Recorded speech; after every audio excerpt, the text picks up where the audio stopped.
Pokemon trainers.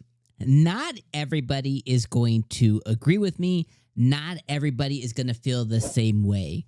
The reality of watching a piece of media is 10 people are going to have 10 differentiating opinions. Now, those opinions are going to come forth if they're asked right after watching a piece of media, not being influenced by others and taking their opinion and making it their own. Because that tends to happen a lot in a lot of different media, especially if you see on Twitter. A lot of times people who maybe wouldn't traditionally like a piece of media suddenly begin liking it because others kind of say they should and they want to be part of that conversation. So the reason I'm starting the video in this very awkward way is 27 episodes into Pokemon Horizons, and I could not be happier. I could not be happier that after having to suffer through the last 9-10 seasons of Pokemon has finally decided to put out a quality product. Now, when it comes to Pokemon Journeys, I don't think Pokemon Journeys was all bad. I think that there were arcs and there was portions of episodes, like little, like, stints, like 3 to 7, 5 to 10 episodes that are really good. The final arc getting Ash to the championship was really good. The initial arc with him and Go was really, really good. Them getting up to the tower to go and see a Ho-Oh for the first time was really, really good. Go finally getting his Score Bunny and the Score Bunny, section of the story was really good. So it had moments of really goodness. But I would say so far, when it comes to Pokemon Journeys, for the most part, we've gotten 27 straight episodes that are really good. Like, there's something really good in each one of those episodes. And I'll tell you, as a person who fell off at about episode 21 on the original run of episode Journeys, like, after 10, 11 episodes or so, like, I kind of was getting really bored. And by episode 21, I kind of put it on pause until it ended up coming to Netflix way later down the line. And then I ended up watching it passively. And like I said, for the most part, it was like bored, background.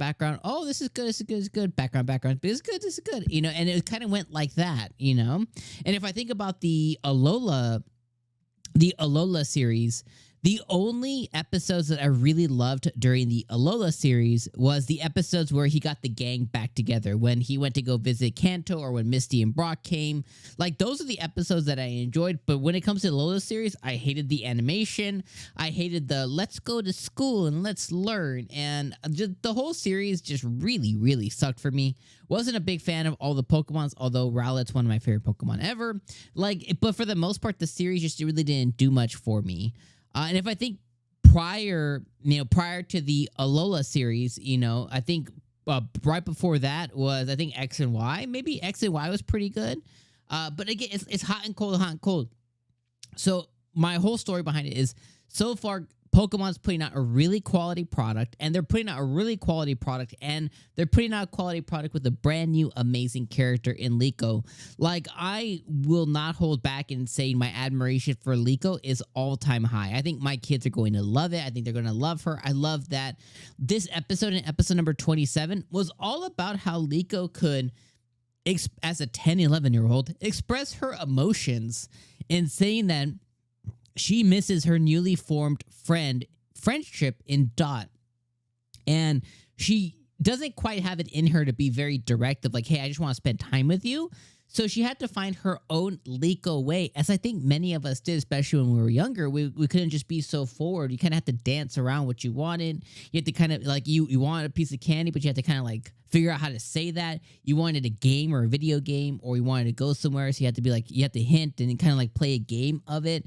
You couldn't quite be direct with your friends, although there's the 1% who were that way. But for the most part, she kind of really represents what kind of kids are like. And I love how she concocted this plan and saw it to fruition of making curry and getting Dot out and forcing her to go harvest berries with her and everything else. I just absolutely love that. And it was entertaining to me. On top of it being entertaining, is I also recently have been playing Sword and Shield. I've been doing Dynamax adventures.